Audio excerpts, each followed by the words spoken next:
there is a big mountain of shame where all the stories hide behind this mountain. This mountain of shame was erected out of trauma, out of necessity and survival. And under oppression, under colonialism, the mountain becomes bigger and harder to penetrate. Hi everyone, and welcome to Sage Takes Time.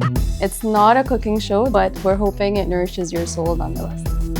I'm Elissa. And I'm Amira. As the founders of Womena, we wanted to open up a space for conversation with our community where we can speak directly about our perspectives around topical issues that we feel affect women in and from the Arab world.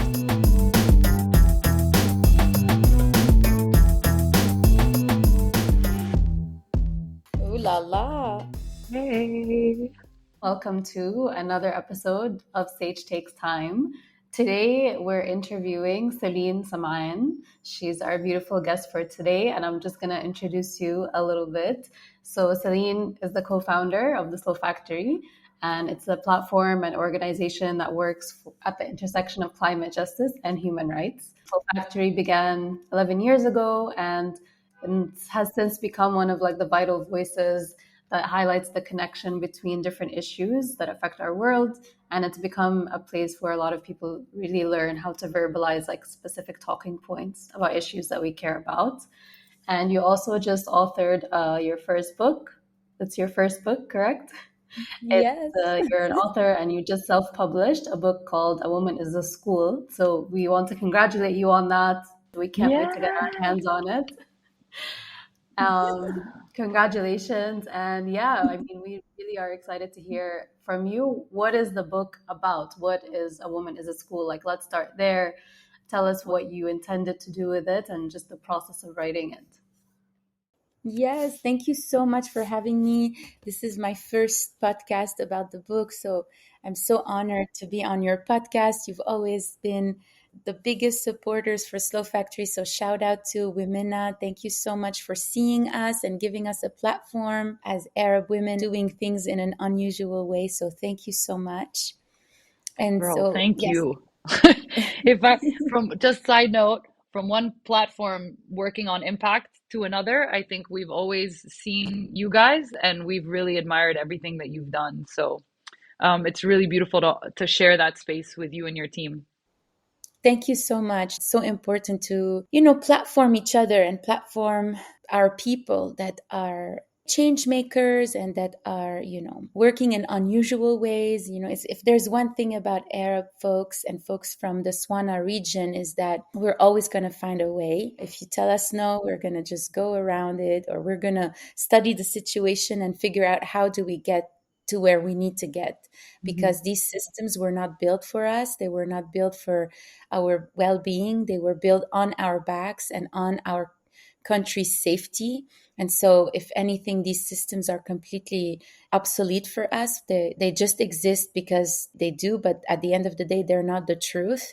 And so we're always going to find a way. So this is a great segue for the book, because this is what the book is about. It's our perspective, looking at the world from our vantage point. It's a book about discredited knowledge in our cultures even, It's called A Woman is a School for a reason, because a lot of our knowledge, traditional wisdom, in Arabic, terbiyatna, the ways in which we have been raised, is coming from these women that are around us in our family lineage. It's their stories too that we heard over a cup of coffee, where one of us has been used as an example of what not to do, for example, or as an example of don't be a fool like this one, basically. And so these are the stories that I'm bringing together, stories from my family. Of course, there are stories of men also that have, impacted me, but it's also the stories are told through the perspective of their mothers, looking at the world from our vantage point. And basically the culture of liberation is not an Instagram post. That's why I wanted to write a story that was personal, that was part of my lived experience. I was given the opportunity to write an academic book, because that's something that I definitely was also interested in writing, an academic book about culture and politics and how they intersect and how do we change things, Is it through storytelling? Is it through media justice? Is it through journalism and so on and so forth? But I really wanted to write a personal story, because all of these platforms are impersonal in a way. And, Slow Factory is not my name. It's not me. It's like its own entity, its own aura. I really look at it as one of my children. And so I really wanted to talk about how it came to be born. That's a little bit the book. Yeah, it's beautiful. And so tell me a little bit about the process of writing it, because you're saying that you wrote this perspective and stories of men and women in your life, but from the perspective of their grandmothers, or the women in their family, not necessarily their grandmothers. But one example was, did you go around and do kind of in-depth interviews and data collecting and then just transcribe, or did you really embody these women and their voice? Is it told in the first person perspective, or is it more of a third person perspective that covers the journeys of these people? It's very much in the tradition of the Hakawatiyas or the Hakawati. It's basically the traditional storytellers. I didn't interview per se, but I did do some interviews, but they had to be extremely delicate, because I do talk in the beginning of the book as there is a big mountain of shame where all the stories hide behind this mountain of shame, because this mountain of shame was erected out of trauma, out of necessity and survival, and under oppression, under colonialism, the mountain becomes bigger and harder to penetrate. So these stories are hidden behind that mountain, but little bits and pieces of these stories find the younger generation. And I visualize that as though there are some weeds and some plants that are infiltrating the mountain and reaching you. And that's how I started seeing the hints of these stories through coffee ceremonies. We would be sitting at my grandmother's house and the stories would come out. Of course, you can't ask too many questions, because you can't show that you are too interested, because then the stories will stop coming out. So it had to be very, very delicate to listen and record here, because you can't really pull your phone, because then the stories will stop. So it was through the many, many, many years of being part of my culture, and with respect to my culture, of course, I then asked permission. Can I share the story? And so those are the stories that are in this book. Yeah, very beautiful, and it's very powerful. I relate so much to this because I'm really kind of almost obsessed with the stories of grandmothers, mothers, and daughters and how they interlink. And I think Elissa hears me talk about this a lot, so I'm really excited to read this. But I hear you saying discredited stories, and I think I know what you mean, but I think it's very important for the audience to know what you mean by that, because I think that's kind of a key point. Yes, of course. So what I mean by that is that, and there's an Arab proverb that really encapsulates it, and I do write about it. اسأل مجرب ما تسأل خبير. Okay, so what it means is, ask the people who tried it, don't ask the one who knows. Yeah. Ask the people who experienced it, don't ask the people who just know it here. And so part of the discredited knowledge in our culture is not us. We ended up also discrediting it, but ultimately it's knowledge that is discredited from a colonial power looking down upon us, our traditions, our origin stories, our ancestral stories, our stories that connect us to the deities that we had before the Abrahamic religions. These stories are discredited. They're discredited by the white gaze, if you will, on our cultures.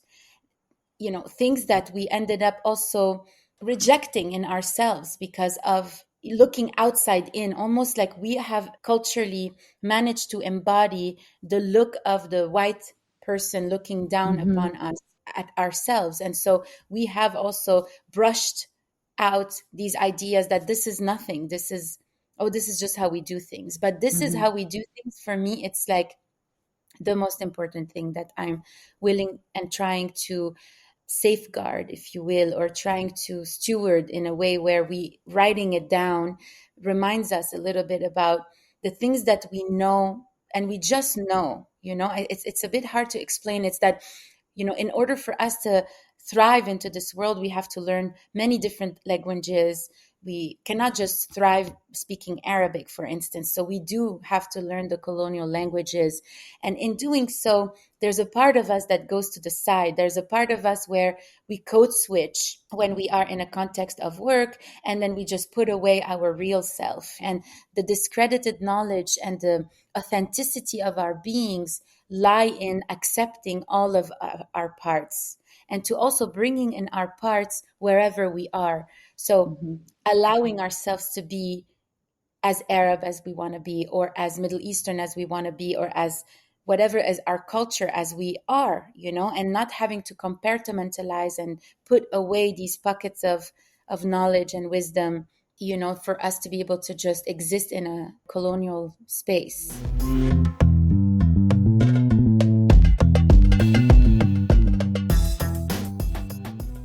It's interesting when you talk about the current system, these colonial systems that took over our land, our countries. And you said it's somewhat of an obsolete system because it was a system that wasn't built for us. But I want to kind of expand on that. I think for me, I see the systems, I wouldn't say obsolete, actually. I would say that they were built against us. It's not just that they were built ignoring us, it's that they were actively built against these people, and to continue to kind of perpetuate the oppression or the glorification of these colonial powers.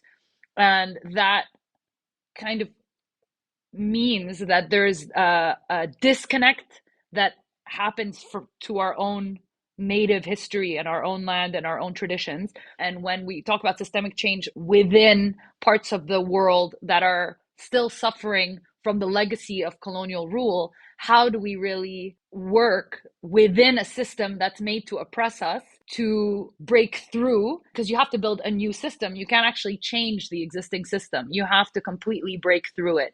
And that's not something that I think has necessarily happened enough times and been categorically registered and told historically for us to recognize in the past.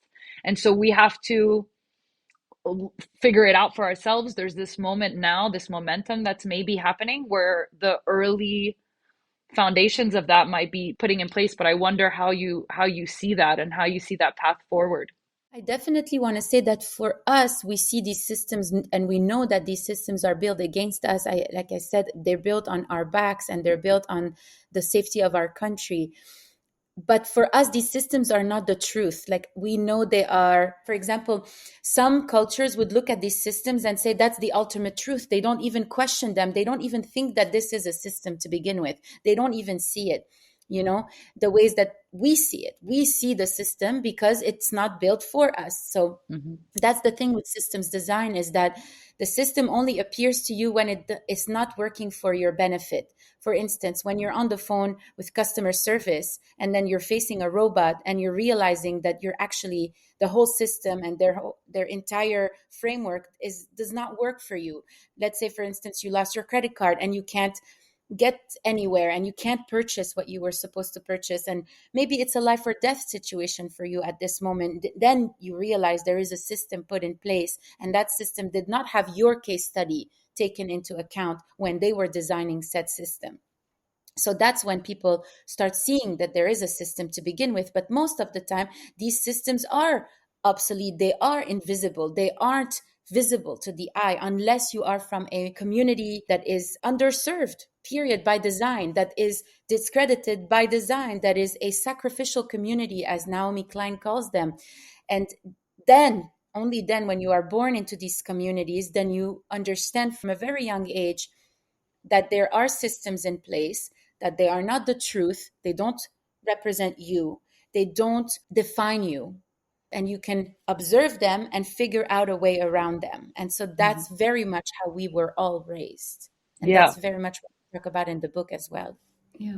I wanted to ask you if you remember your first meeting with something like that, the first time you kind of encountered that system and like recognized it and the way that it placed you on the opposing end or as the other, or it was working against you. For me, it was things to do with like self-image and body image and the way I carry myself, the expectations that were placed on me as a woman, as you said, by like to uphold standards of beauty or of being in the world that weren't really Arab, مش جايين يعني from our Arab community.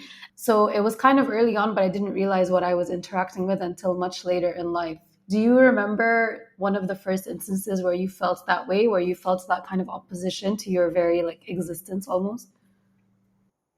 I do talk about that in the book. Actually, I talk about beauty. There's a chapter 6, called Fashion and Politics, where I do talk about what you just said, these ideas of using beauty, using fashion as either a coping mechanism, a way to get somewhere, a way to elevate your situation, a way to heal. So I do talk about that. But my first, I would say, experience with a system that was built against me is, I think, and I also talk about that in the book, is that when my dad managed to extrapolate us from Lebanon during the war, managed to get us to safety to Montreal, and all the different systems that he managed to go around, including the refugee status that we had, including not having a passport, including arriving in America, driving to Montreal and waiting in the customs there for a family reunification. And all of these steps filled with uncertainty, essentially, because these systems were not designed to support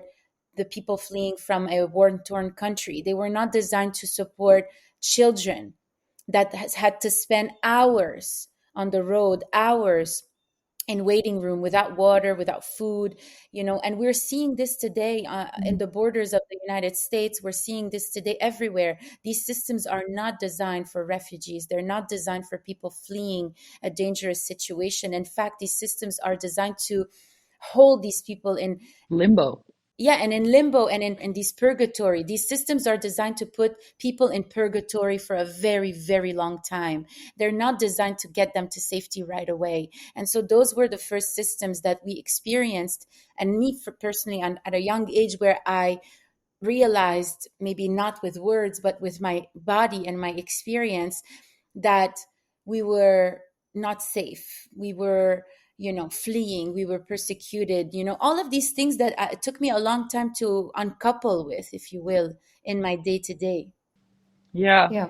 It's I'm curious to see, like, if that was your moment of maybe early disillusionment with the system and the functioning of the system. I really want to kind of ask more about your concept of collective disillusionment. I know we spoke about this the first time we ever interviewed you on the Womena channel, I think about a year ago, and you talked a lot about collective disillusionment. And I feel like this last year has been nothing but that, but more and more evidence shoved in people's pockets and people's faces, and confronting the truth that they have lived with up until that moment. However uncomfortable it's been and however disturbing the imagery is, it has been leading to truly globally collective disillusionment. And I wonder if this is something that you think is a positive, if it's something that you think will continue to happen and needs to continue to happen, or if there's another step now that we need to see happen, if the disillusionment is maybe not enough. I mean, I feel like people want to be disillusioned. They spend a lot of money being disillusioned. They invest in their disillusionment in a very heavy way. For instance, they could be investing in their disillusionment through the usage of drugs, through the usage of consumption, their willingness to being numb through entertainment, constant entertainment, the infinite scrolling, the doom scrolling, the addiction to reality TV, the addiction to porn. They invest heavily. They want to be in an illusion, And most of the things that are in our normal lives are illusions, like the notion of money. It's an illusion. It has real consequences that are life or death for many people, but it is in fact an illusion. It is an invisible, visible sort of ideology that was created and put together as, like, you cannot get water, you cannot get air unless you have a lot of money. Everything costs money. And these ideas of being under the charms of the American dream, the American dream is in itself an illusion that has been sold to us, has put a lot of money has been put behind it in Hollywood, in the movies that we consume, that if you work hard, you will get where you need to get. If you work hard, you will get that house and you will get that car and you will be successful. And this endless quest to success, this endless quest to something that requires for me to work hard is an illusion. Now, that doesn't mean that things are just going to happen to you, but we all know that there is a deep misunderstanding here that in order for you to get what you need to get, you need to sacrifice yourself. And so when we are pulling this veil of illusion, when we are experiencing collective disillusionment like we have been experiencing at the expense of the Palestinian people, that are experiencing a genocide, the rest of the world can benefit from just experiencing the veil lifting off of their eyes. And even that is too much pain for some of them, that they have to disconnect and they can't face what's happening. Some of our people are living it with their bodies on the ground, and so this collective disillusionment is at the expense of the ethnic cleansing of our people. And that is a tragedy. It's a tragedy for our humanity. It's a tragedy for our stories. It's a tragedy for our survival. It's a tragedy for our humanity. It is a violation of our human rights, of our humanity. It's worse than the Nakba. We need to come up with new words every single day to describe what we are perceiving with our eyes. Soon there will be new words to describe the horrors that are being inflicted on the Palestinian people in Gaza and the West Bank, the land theft and the amount of inhumane behavior. Yeah. And it's going on and on and on in an endless way that is a violation to our collective humanity, to our souls as humans.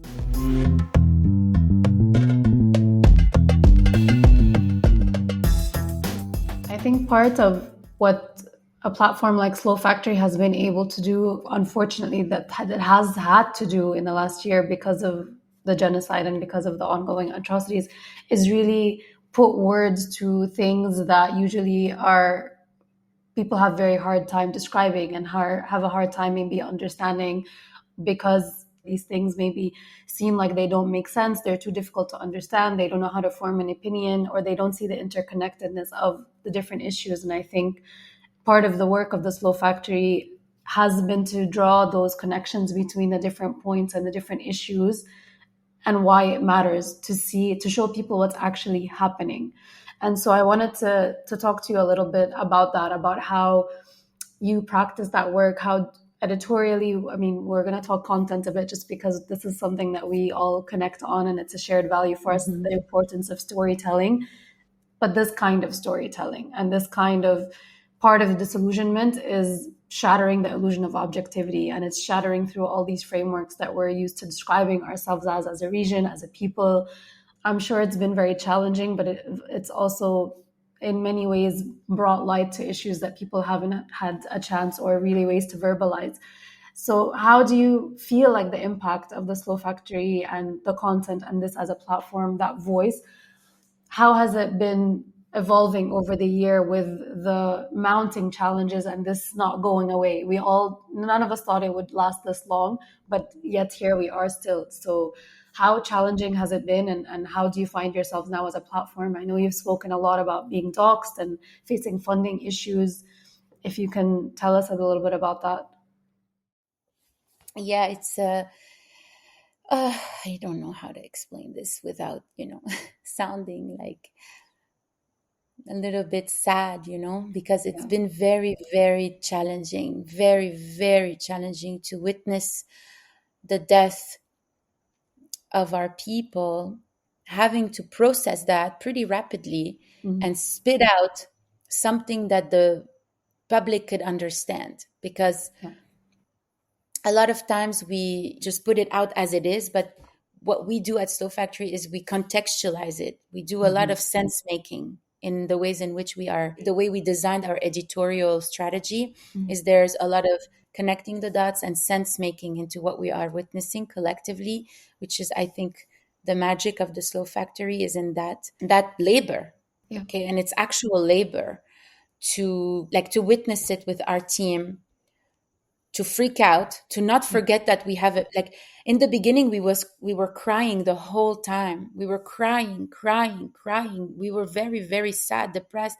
And soon enough, the tears dried up, and we were just like machines. We were just like a machine. Like this was our solace to do this work. But the tears had dried up, and soon enough, we felt that we became detached. And then we were like, damn, we have to stop, because now we have lost our humanity. Like we're almost not, like we're numbed. We're numb. We don't feel, And so we carved out time within that summer, and we brought everybody together in the slow forest here where I am. And we designed a day of healing, and we wailed, cried. I'm going to cry even just talking about it.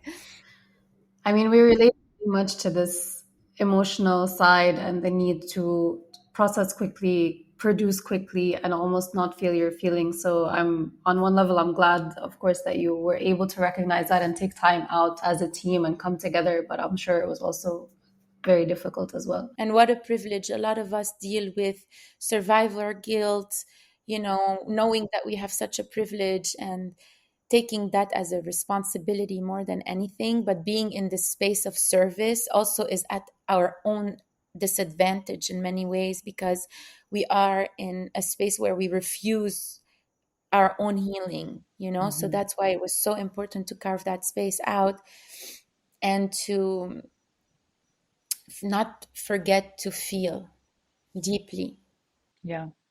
The back and forth and the struggle between the mourning, the grief, the rage, the frustration, the helplessness, but also the privilege and the fear and the numbness and the need to survive. It kind of like blocks you. It can get you in a mode where you literally are in fight or flight, and you're actually in just freeze. Absolutely. I do think, though, that when we felt we were numbed, we immediately took action. It was only normal to be numb because we were facing constantly, like we were online 24/7. We barely slept.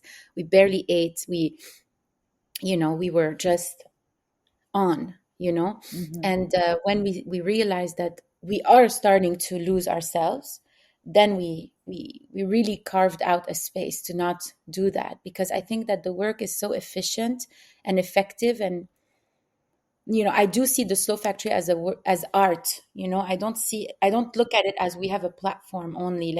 I really look at Slow Factory as it is an art experiment. We are reflecting the times that we live in. And for us to reflect the times that we live in and to provide something in return, it really requires for all of us to be human in every way possible, and to actually be in our feelings, if you will. If there's one space that was created that didn't exist before, at least for me on a personal level, and then also Womena through us and through us as the producers and creators behind it, is the space to be like unabashedly non-objective and to be like, no, just rejecting the narrative that we know is false and that we know is inaccurate. Whereas just previously in my different experiences of places I've worked and professions I've been in, like that has not been allowed. There was no space for that. We didn't take so much ownership of that space and like demand it and create it and expand it. And I feel like that is something that has happened in the last year because we had to. Unfortunately, we had to, but now we're here. And so I think my question is always, what can we do with this now more expansive space? How can we make it wider? And how can we like really properly utilize it to make the best use of it so that it speaks more accurately to what's happening, but it also speaks to the audience. It grows the audience, and these voices need to reach a wider audience. These voices need to have more prominence. And what can we do to push that forward? And I think this is where a lot of the time there's a sense of connectedness between these different spaces of like Womena and that community, it's Slow Factory and that community, and how can we like collaborate more? How can we use those spaces more? I think it's something that me and you actually always discuss privately, and like we want to do something with the Slow Factory. We don't know what it is, but these bridges need to be connected for sure. Definitely. Yes. You mentioned something really cool about I think it's a topic that keeps coming back, which is the idea of objectivity. And I think that anyone in the media space somewhat has to decide where they stand on it, like what's their opinion about it, let's say. because I've always said like objectivity is an illusion, like it's not possible in a way. I know people are going to hate that, but No, but I it is. totally agree, by the way. Totally agree. There's no such thing as objectivity. Yeah. It's just not, it's not possible, because we are experiencing the world through our human experience. And what is objective if not the white gaze, as they position themselves as we are the objective perspective on the world, because we are at the top of this pyramid and every other species and human race is at the bottom of said pyramid, and we only have the right perspective because we are at the very top of this pyramid, so only us are objective. And they are the ones who have defined that concept at length, when a lot of the thinkers and philosophers and theorists from our world really question this idea of objectivity from the beginning, whether it's from a perspective of Zen teaching, or a perspective of Buddhism, or a perspective of Islam, or any of these perspectives that came from, okay, now I know I'm tying them to a dogma and a religion, but there were a lot of philosophers outside of these dogmas and religion that also looked at the world as is, and looked at the world understanding that you are looking at it through your own eyes, like you realize that you are perceiving, and this is what you are perceiving, and what you are perceiving may or may not be true, but it is your experience. And so for us at Slow Factory, we are very defiant in that way, where we're like, there's no objectivity, this is how we are seeing things, and how we are seeing things is as important as how white people are seeing things. It's as important as these white-led media organizations are seeing things. How we are seeing things is ours, but it's also as important. It's equally important. And ironically, you're not either jumping up and saying our perspective is the objective truth, which is like what the opposite side is saying, right? Although there's a subjective we want our subjective experience to be as important, to be taken into as much consideration as the opposite perspectives. And we need to kind of sit with the discomfort of saying, okay, there isn't a concrete truth, but what there is that there are individuals here and there are people that are hurting. And how can we come to agreements and make changes and take action in a way that harms the less amount of people? Mm-hmm. Absolutely. And we talk about that in decolonial thought. There's plurality, the idea of we are plural. There isn't like a standardized way of thinking and doing, which we call objectivity. There is plurality. And as much as we can embrace this plurality, as much as we can embrace this idea that we are a mosaic, if you will, of perceptions, then we can start making sense of this complexity. This is a bit paradoxical, but I'm seeing where you're coming from. It's interesting because a lot of people are like, okay, I have to see the reality in front of me. Let's see what we're working with, and then I'll know how to navigate. But if what we're saying right now is that there is this plurality of perception, and we need to just be comfortable in it and then work towards it. I mean, how And do allow people it and allow it to exist without creating a hierarchy of importance around it? For instance, like, yes, there is plurality, there's no question, we are many, and we are also within ourselves many as well, right? Like, there's not just like one you, there's like a quadrillion billion perspective within you. And a lot of people looking at the microbiome talk a lot about that we are a microcosm. So imagine if each of us are a galaxy, and we have multiplicity within us, times 8 billion people. There is only that. There is only an expansion of perspectives. But we need to build frameworks around that one, allow that, make room for that, and platform that. Right now in the mainstream media, it's very flavorless. It's very much like the ways in which white people cook, like there's no spices, it tastes nothing. This is how their media tastes like. It's nothing. It's like a very old French fry filled with GMO on a counter, and it tastes like shit, and it has no plurality. Yeah. That was actually a beautiful way to describe the current state of media. Yeah, and a chicken that was murdered in a horrific way, that had a very horrific life in a factory farm, and that, all of these things, and so that's how mainstream media tastes like. It tastes like a very bad food. Yeah, now it's like it's not only is it gonna like sound and read poorly, now it's gonna like I have this flavor now in my mouth. That's really This lack I, of flavor. Which brings us to hygiene in our media, like the same way that we don't allow ourselves to eat McDonald's and we don't drink Starbucks, then we should also be mindful of the media that we're consuming every single day. And to also invest in independent media, because that is the slow food movement of media. yes. And being mindful of what not to consume and investing in the media you want to consume is really, really Yes. important. I think that's why these kinds of conversations are important, because I think we always, people like us that have worked in this space and that have that experience of knowledge creation and disseminating different kinds of information are usually behind the scenes. And we don't really usually allow ourselves the space to come out from behind the cameras and speak of the knowledge that we've gained and the things we've experienced and the ways that we really have now learned to see things because of all the research we've done and all the reading we've done. And I think that that's super, super important for people to understand and hear us speak about these things so that they can know that they are a part of this system and they can either be like a harmful part of it or contribute to the toxicity, or they can opt out and choose better for themselves, just like they do with food. So this is something we're also part of the reason we started doing this podcast is to actually talk very honestly and transparently to our community about the challenges of building a feminist focused media platform, and that it looks really like aesthetic and curated and bright and kind of like very empowering on the outside, but the behind the scenes of that is quite difficult, and the financial sustainability side is quite difficult, and what we're battling with the algorithm is very challenging. I think people need to be having those conversations much, much more. It's not just media literacy to know what you're consuming, but it's also how can you actively choose better for yourself, just like you choose, like you go vote or you choose a meal for yourself. This is equally important.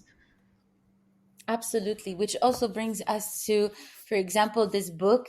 You could think of it as a very uh, a, a very special meal that is, made with a lot of love and that has no GMO and it's organic because we Yeah. self-published it and we didn't want to be navigating the publishing systems as they were censoring the book. I mean, Yeah. I walked out of a publishing deal that was a very good publishing deal for a first-time author. That was a very good publishing company. It was prestigious enough for me to be like, wow, I made it, I'm an Yeah. author, I'm going to write a book. And then of course all of the insecurities that I was trying to address were kind of like taken care of. But then when I saw what it meant to be with a publisher and what I saw the type of editing that was, Mhm.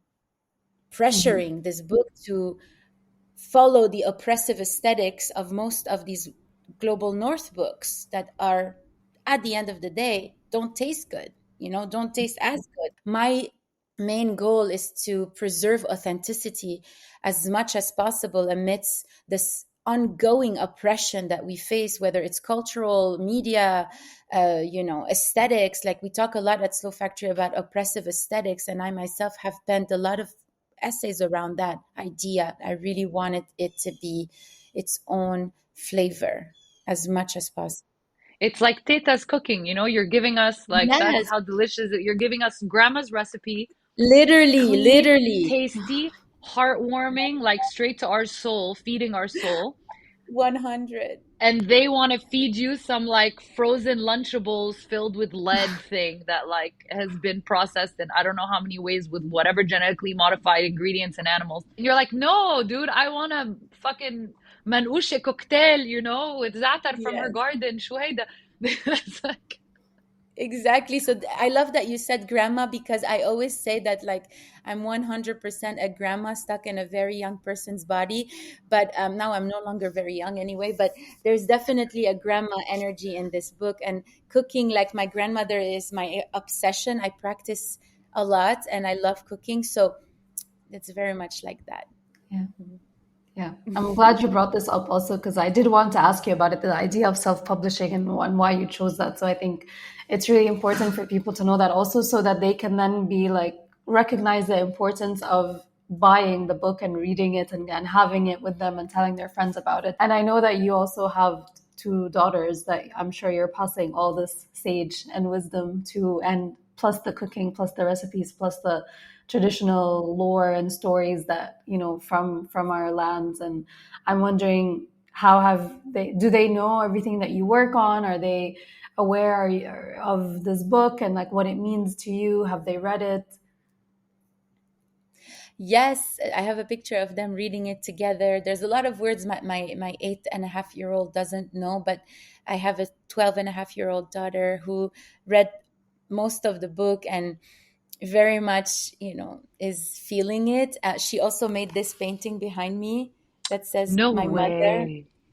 Yeah, I've been looking at it. It's very powerful, actually. Thank It's you. beautiful. And my eldest daughter also edited the film that I posted yesterday, which is an old film of me dancing. She is the one who made that edit for it, and we drew the storyboard before she started, and she's really amazing. My 8-year-old daughter is very much of an old soul. She's very, very deeply connected with something bigger than ourselves. And both of them are, but my 8-year-old is very vocal about it. And so, she's been a big inspiration. Both of them have been a big inspiration for me to write this book and to tell them the stories that their ancestors, want to share with them. Thank you so much, Celine. I think I want to say, to kind of wrap this, I can ask you like a million more questions, but maybe we need to do like a part 2 of this. But I want to say that you mentioned earlier that it's important for communities like ours to see each other, but we don't only see you, we're also inspired by you, and we look up to you in so many ways. And I think it's really beautiful that we get to connect at different moments and talk about these things and be very honest about them. So thank you for your time and your honesty and your energy. Thank you so much. Thank you for interviewing me and the beautiful platform you've created. And thank you for being the first to talk about this book. It means a lot, and it makes a lot of sense for me to be on your platform as the first podcast. Thank you so much. It's our honor. It means the world to us, honestly, that, we get to help raise the awareness around this book coming out, around the stories of these women that are featured in the book. And Mabruk again. I know writing, publishing, conceptualizing, and really taking that leap is huge. So like, Alf Mabruk to you. And I just want to take a moment just to remind all the listeners or viewers of this podcast that, both Womena and Slow Factory are independent media platforms and are not necessarily like the sexiest platforms for major corporations in the system that we're actively working against to support. And so each and every listener and viewer is so deeply important to us. Every comment, every like, every share that you do to spread the message really goes such a long way.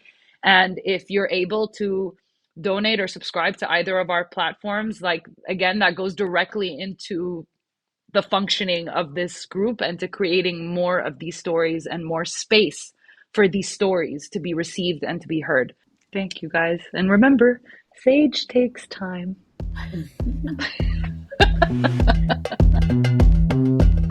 Thank you for listening to this episode of Sage Takes Time. We'd like to thank our team behind the scenes who helped us bring this to life. Our director, Ridma Ikanayika, production manager, Hadi Gafar, editor, Rowan Mselhi, title design by Magdi Hussein and Noor Al-Zayat.